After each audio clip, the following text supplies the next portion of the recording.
Hello friend, आपको फिर से स्वागत है इजी मंत्रा में। हमने पिछले क्लास में देखा था, पिछले वाला वीडियो में, कि मध्यकालीन भारत, जिसे महमूद गजनवी के बारे में पढ़ा था।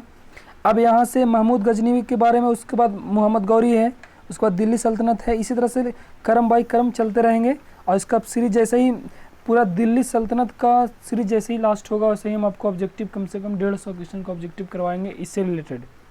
तो जो भी वीडियो को शुरू से लास्ट तक देख रहे हैं तो कम से कम उनको उसमें आने का फर्ज बनता है। तो एक बार शुरू करते हैं मोहम्मद गौरी के बारे में। अब मोहम्मद गौरी के बारे में पढ़ेंगे, मोहम्मद गौरी के बारे में पढ़ते हैं। तो इसमें क्या कहा गया है मोहम्मद गौरी के बारे में कि गौर महमूद गजनी के अधीन एक छोटा सा गणराज था। गौर, एक गौर था जगह, वो महमूद गजनी जो पिछले क्लास में हम लोग पढ़े थे महमूद गजनी के बारे में, उसके अधीन एक छोटा सा राज था। 1173 में शहाबुद्दीन मोहम्मद गौरी का पूरा नाम क्या था? शहाबुद्दीन मोहम्मद गौरी, ये गौर का शासक बना। कब बना? 1173 में। और उसके बाद इसने भारत पर पहला आक्रमण 1175 ईस्वी में किया। मोहम्मद गौरी ने भारत पर 1173 में वो बना शासक, और 1175 में भारत पर पहला आक्रमण किया। उसका आक्रमण जो था वो मुल्तान के, पहला जो आक्रमण था वो मुल्तान के विरुद्ध था। पहला जो आक्रमण क्या था उसका, मुल्तान के किसके विरुद्ध था? तो मुल्तान के विरुद्ध था। मोहम्मद गौरी का दूसरा आक्रमण 1178 में बना। 1173 में आक्रमण किया पहला मुल्तान के विरुद्ध 1175 में।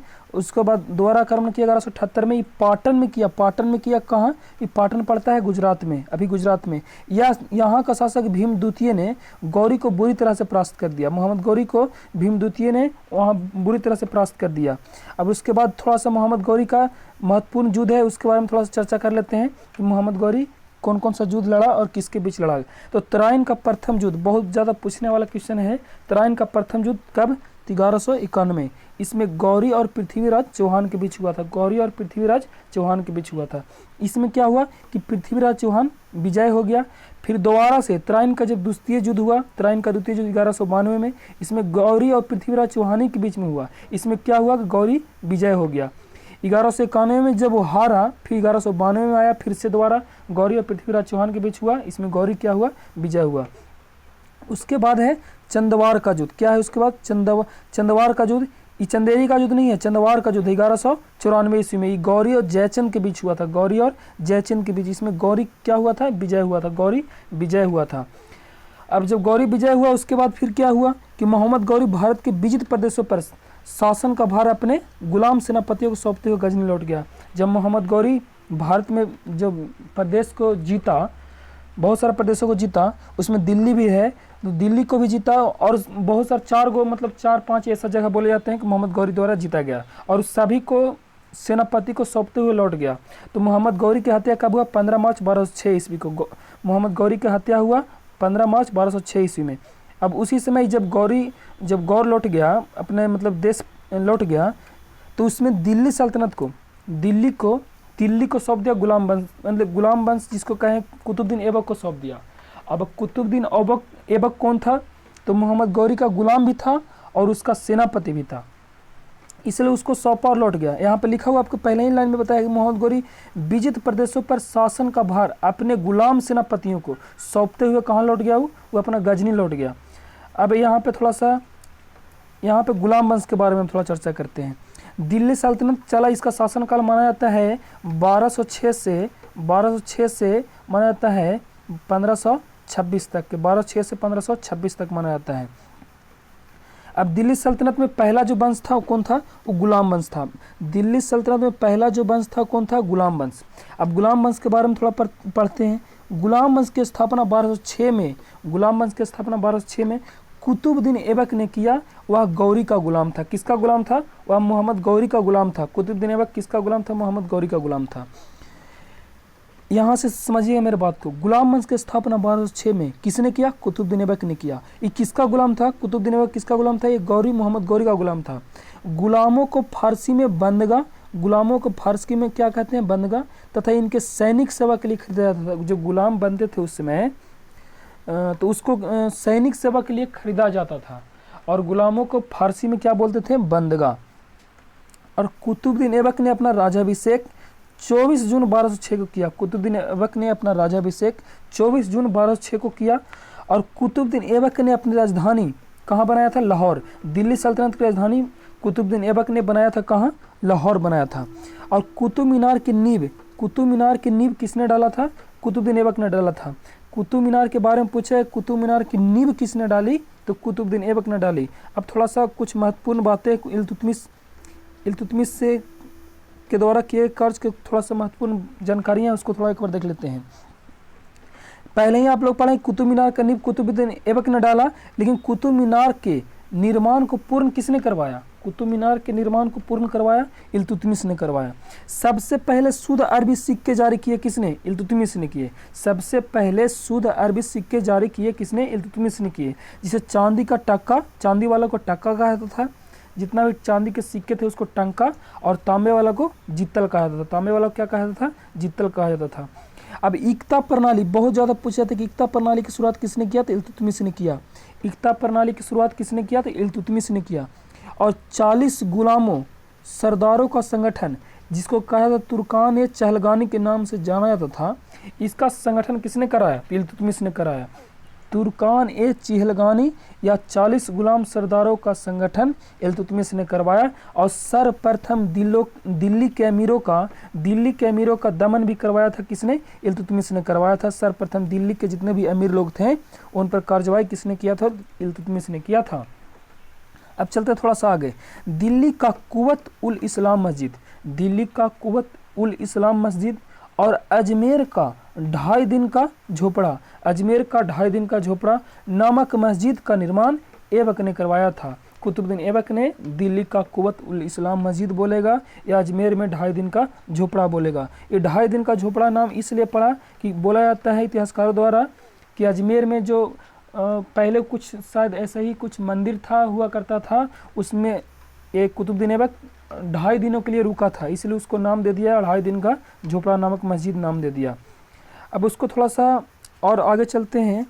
कुतुबुद्दीन ऐबक को लाख बख्श कहा जाता था। पूछता बहुत ज़्यादा क्वेश्चन पूछे जाते हैं यहाँ से कि कुतुबुद्दीन ऐबक को क्या कहा जाता था? तो लाख बख्श कहा जाता था। इसका मतलब होता है क्या? लाखों का दान देने वाला।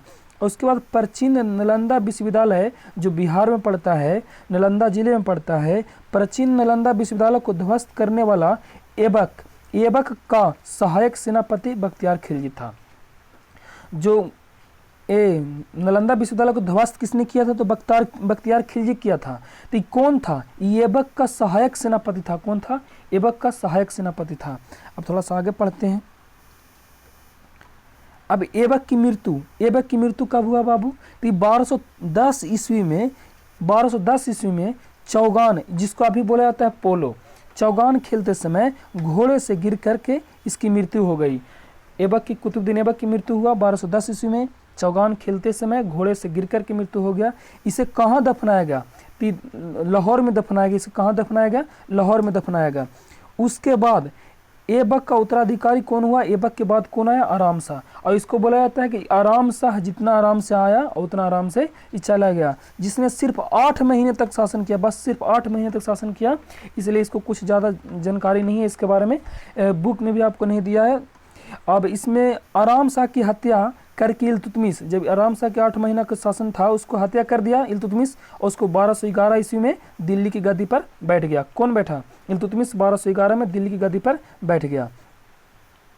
अब इल्तुतमिश के बारे में थोड़ा सा जानकारी अब आगे प्राप्त है कि इल्तुतमिश तुर्किस्तान का इलबारी तुर्क था। कहाँ का था? ये तुर्किस्तान का इलबारी तुर्क था, जो ऐबक का गुलाम एवं दामाद था। देखिए यहाँ पे समझने वाली बात है कि जो इल्तुतमिश था ऐबक, इन कुतुबुद्दीन ऐबक का गुलाम भी था और दामाद भी था। और कुतुबुद्दीन ऐबक किसका गुलाम था? ये मोहम्मद गौरी का गुलाम था। तो इसलिए इल्तुतमिश को कहा जाता है गुलामों का गुलाम। गुलामों का गुलाम किसे कहा जाता है? तो इल्तुतमिश को कहा जाता है। इसलिए कहा जाता है कि गुलाम तो ये किसका गुलाम था? कुतुबुद्दीन ऐबक का। और कुतुबुद्दीन ऐबक किसका गुलाम था? तो मोहम्मद गौरी का। इसलिए गुलामों का गुलाम कौन था? इल्तुतमिश को कहा जाता है। और ऐबक की मृत्यु के समय वह बंदायूं का गवर्नर था। जब कुतुबुद्दीन ऐबक मरा था जिसमें, उसमें इल्तुतमिश जो था वो बंदायूं का गवर्नर था। इल्तुतमिश लाहौर से राजधानी को स्थानांतरित करके दिल्ली लाया था। लाहौर राजधानी बनाया था कौन? कुतुबुद्दीन ऐबक बनाया था। और उसको इल्तुतमिश क्या किया कि उसको राजधानी लाहौर से दिल्ली लेकर के आया। इसने हौज ए सुल्तानी का निर्माण दिल्ली कुहाना के निकट करवाया। हौज ए सुल्तानी का निर्माण दिल्ली कुहाना के निकट करवाया। अब इसके थोड़ा सा आगे चलते हैं।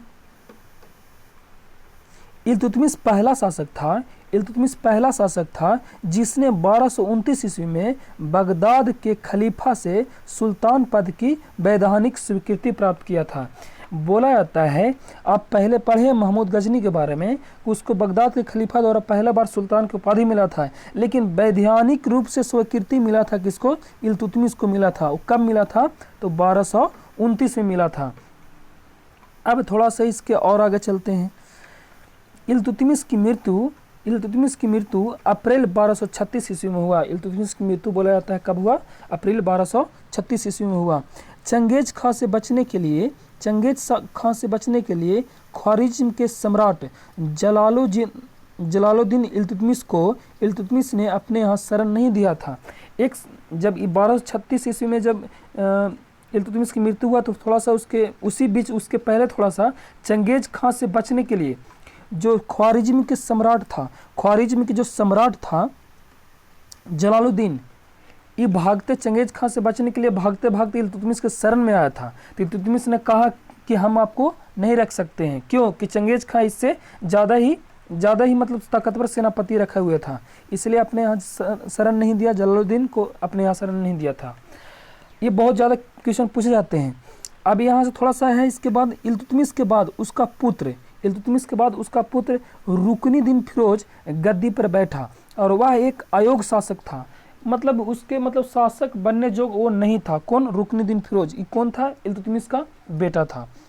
अब इसके अल्पकालीन कहने का मतलब जितने भी कम समय के लिए अपना शासन किया, उस समय उसकी माँ कौन थी? शाह थी, जो तुर्कान छाई रही। इसका मतलब क्या होता है ना कि जिसमें जब शासन कर रहा था रुकनुद्दीन फिरोज, तो ये इसका पूरा टोटली कार्यभार किसके हाथ में था? तो उसकी माँ के हाथ में, शाह तुर्कान के हाथ में था। इसलिए इसको अल्पकालीन शासन बोला जाता है, नहीं कि कुछ समय के लिए काल में ही रहा था। और इसके टोटल काम कौन करता था? तो माँ करती थी इसकी। तो शाह तुर्कान के अवांछित प्रभाव से परेशान होकर जब राजा मतलब कि रुकनुद्दीन फिरोज बना, वहाँ का शासक रुकनुद्दीन फिरोज बना और उसकी माँ काम करती थी, तो उससे प्रभावित हुआ वहाँ के तुर्की जितने भी अमीर लोग थे, वो प्रभावित होकर रुकनुद्दीन फिरोज को हटा दिया। रुकनुद्दीन फिरोज को हटा दिया और रजिया सुल्तान को सिंहासन पर बैठा दिया। जो रजिया कौन था? क्या बोला जाता है? इल्तुतमिश की बेटी थी, या रुकनुद्दीन फिरोज की बहन थी, या शाह तुर्कान की बेटी थी, ये इसको कह सकते हैं। और इसको बोला जाता है कि रजिया बेगम प्रथम मुस्लिम शासका थी जिसने शासन की बागडोर संभाला था। बोला जाता है कि वह प्रथम मुस्लिम महिला शासका कौन बनी जिसने भारत की बागडोर या दिल्ली सल्तनत की बागडोर संभाले थी? तो रजिया बेगम या रजिया सुल्तान, इसको कहा जाता रजिया सुल्तान प्रथम महिला मुस्लिम शासका थी। अब थोड़ा सा आगे चलते हैं। रजिया ने पर्दा प्रथा का त्याग कर पुरुषों की तरह चोगा जिसको बोला जाता है काबा, और कुलाह बोला जाता है जिसको टोपी पहन करके राज दरबार में खुले मुंह से जाने लगी। मुस्लिमों में बोला जाता है कि पर्दा प्रथा को जिसमें मतलब महिलाएं हैं जो अपना मुंह ढक करके रखती है, बाहर निकलती है, उससे कहीं भी रहती है। तो लेकिन रजिया सुल्तान वैसा नहीं थी। अपना पर्दा प्रथा को कोई भी किसी के पाबंदी में रह करके पर्दा प्रथा का मतलब अपना चेहरा वगैरह ढक कर खुले मुंह मतलब दरबार में आया जाया करती थी। और इस त्याग करके पुरुषों की तरह चोगा, यानी कि पुरुषों की तरह चोगा बोले तो आपके पैर से नीचे तक के जो कुर्ता जो होता है उस टाइप में, उसको नीचे तक के, और कुलाह बोले तो टोपी पहन करके खुला मुंह, कोई मुंह ढक करके मतलब दरबार में जाया करती थी। रजिया ने मलिक जमालुद्दीन याकूत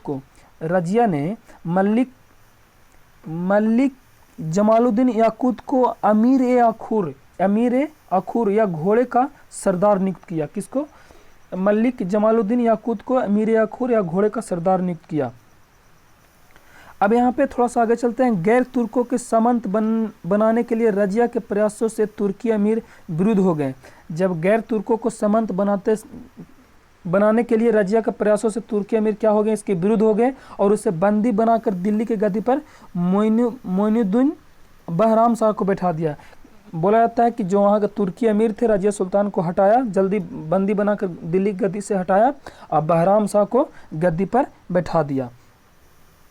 बहराम शाह के गद्दी पर बैठने से कुछ थोड़ा सा और रजिया सुल्तान के बारे में कहानी उसको थोड़ा सा पढ़ लेते हैं कि रजिया सुल्तान की शादी अल्तुनिया के साथ हुआ। किसके साथ में? अल्तुनिया के साथ हुआ।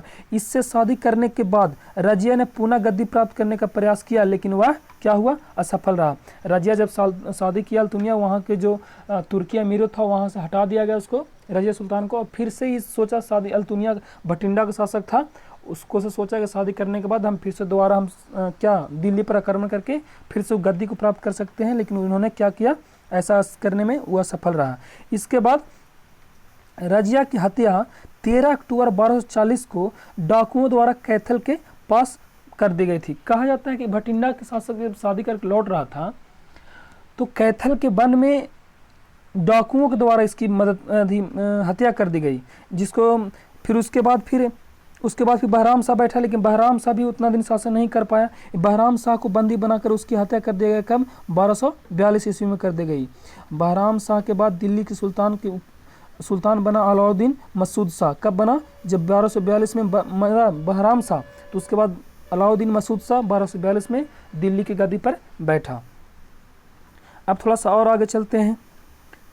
बहराम शाह के बाद बलबन ने षड्यंत्र के द्वारा 1246 ईस्वी में अलाउद्दीन मसूद शाह को सुल्तान के पद से हटा करके नसरुद्दीन महमूद को सुल्तान के पद पर बनाया। नसरुद्दीन महमूद कौन था? नसरुद्दीन महमूद था, आगे आपको है कि नसरुद्दीन महमूद था इसका बलबन का दामाद था, और जो इसको बोला जाता है नसरुद्दीन महमूद के बारे में कि बहुत गरीब था। अब इसको थोड़ा सा और नसरुद्दीन महमूद के बारे में थोड़ा कहानी कर लेते हैं। बलबन ने षड्यंत्र के द्वारा 1246 में अलाउद्दीन मसूद शाह को हटाया और हटा करके नसरुद्दीन महमूद को सुल्तान के पद की उपाधि दिया। और नसरुद्दीन महमूद ऐसा शासक था जो टोपी सीख करके अपना जीवन निर्वाह करता था। नसरुद्दीन महमूद के बारे में बोला जाता है कि वो बहुत ही गरीब शासक था जिसने टोपी सीख करके अपना जीवन यापन करता था। बलबन ने अपनी पुत्री का विवाह नसरुद्दीन महमूद के साथ कर दिया। बलबन बहुत ही चालाक था, उसका मतलब बेटी नसरुद्दीन महमूद से प्यार करती थी। इसके वजह से उसको सोचा कि इतना छोटा टोपी सीने वाला आदमी से हम कैसे शादी कर दें। तो बलबन ने क्या किया कि पहले नसरुद्दीन महमूद को क्या किया, शासक बना दिया, और शासक बनाने के बाद उसका विवाह फिर तुरंत बलबन के साथ उसका विवाह फिर अपनी बेटी के साथ में कर दिया बलबन। और बलबन अब उसके बाद फिर नसरुद्दीन महमूद को तुरंत हटा दिया, वहाँ से शासक बनने के बाद उसको हटा दिया। और उसके बाद फिर यहाँ पे कहानी आगे है कि बलबन का वास्तविक नाम बहाउद्दीन था। बलबन का वास्तविक नाम क्या था? बहाउद्दीन था। वह किसका गुलाम था? इल्तुतमिश का गुलाम था। बहाउद्दीन यानी बोले तो बलबन किसका गुलाम था? तो इल्तुतमिश का गुलाम था। अब थोड़ा सा और आगे चलते हैं। तुर्कान चहलगानी का विनाश किया किसने? बलबन ने किया। तुर्कान चहलगानी जिसको 40 सरदारों का संगठन कहा जाता है, इल्तुतमिश ने लागू किया था। इसको लागू किया था इल्तुतमिश ने, और उसका विनाश यानी कि हटाया किसने? बलबन ने हटाया। अब थोड़ा सा बलबन 1266 ईस्वी में गयासुद्दीन बलबन के नाम से दिल्ली की गद्दी पर बैठा। बलबन जो था वो कब बैठा गद्दी पर? तो 1266 ईस्वी में गयासुद्दीन बलबन के नाम से दिल्ली की गद्दी पर बैठा, और यह मंगोल के आक्रमण से दिल्ली की रक्षा करने में सफल रहा। जब मंगोल आक्रमण किया दिल्ली पर तो उस समय ये रक्षा करने में दिल्ली को सफल रहा। राज दरबार में सिजदा और पैबोस प्रथा की शुरुआत बलबन ने की थी। सिजदा और पैबोस प्रथा बोले तो सिजदा यानी सिर के बल झुक करके, और पैबोस मतलब उसके पैर पर, मतलब पैर पर मतलब जिससे में बोला जाता है हिंदुओं में जो दंडवत देते हैं उस तरीका से उसके पैर पर झुक करके राज दरबार में जितने भी लोग आया करते थे राजा को, शासक को, ऐसे नहीं बलबन को, उसी तरह से सिजदा और पैबोस का शुरुआत किया। और बलबन ने फारसी रीति रिवाज पर आधारित नवरोज उत्सव को भी प्रारंभ किया। बलबन ने फारसी रीति रिवाज पर आधारित नवरोज उत्सव को फिर आता है नवरोज उत्सव को प्रारंभ किसने किया, तो बलबन ने किया। इसका रीति रिवाज कैसा था, तो यह फारसी रीति रिवाज था। अब इसके आगे चलते हैं थोड़ा और। अपने विरोधियों के प्रति बलबन ने कठोर लौह एवं रक्त की नीति अपनाई। जितने भी अपने इसके विरोधी होते थे उस पर लौह एवं रक्त की नीति अपनाया, किसने, बलबन ने अपनाया। बहुत ज़्यादा पूछ जाते हैं कि बलबन लौह एवं रक्त की नीति किसने अपनाया, तो बलबन ने अपनाया। नसरुद्दीन महमूद ने बलबन को उलूग खां की उपाधि दिया था। नसरुद्दीन महमूद कौन था, उसका दामाद था। उसने उलूग खां की उपाधि दिया, किसको, बलबन को दिया उलूग खां की उपाधि। अब थोड़ा सा आगे चलते हैं। बलबन के दरबार में फारसी के प्रसिद्ध कवि अमीर खुसरो और अमीर हसन हुआ करते थे। पूछेगा कि बलबन के दरबार में फारसी के प्रसिद्ध कवि कौन कौन थे, तो अमीर खुसरो और अमीर हसन। चाहे क्वेश्चन पूछेगा अमीर खुसरो और अमीर हसन जो फारसी के प्रसिद्ध कवि थे वो किसके दरबार में रहा करते थे, तो बलबन के दरबार में रहा करते थे। यहाँ गुलाम वंश हो जाता है अंतिम। अब बहुत ज़्यादा पूछा जाता है गुलाम वंश का अंतिम शासक कौन था, तो शमसुद्दीन कैमुअर्स था। कौन था, शमसुद्दीन कैमुअर्स था। उसके बाद हम लोग गुलाम वंश यहाँ पर ख़त्म हो गया। अब वहाँ आगे पढ़ना है खिलजी वंश। क्या पढ़ना है, आगे पढ़ना है खिलजी वंश। खिलजी वंश का शासनकाल 1290 से 1320। और इसके बाद तो इसके पहले थोड़ा सा बताते हैं, गुलाम वंश का शासनकाल चला था 1206 से 1290 के बीच चला था। एक गुलाम वंश का शासनकाल चला, गुलाम वंश का शासनकाल चला 1206 से 1290 और खिलजी वंश का 1290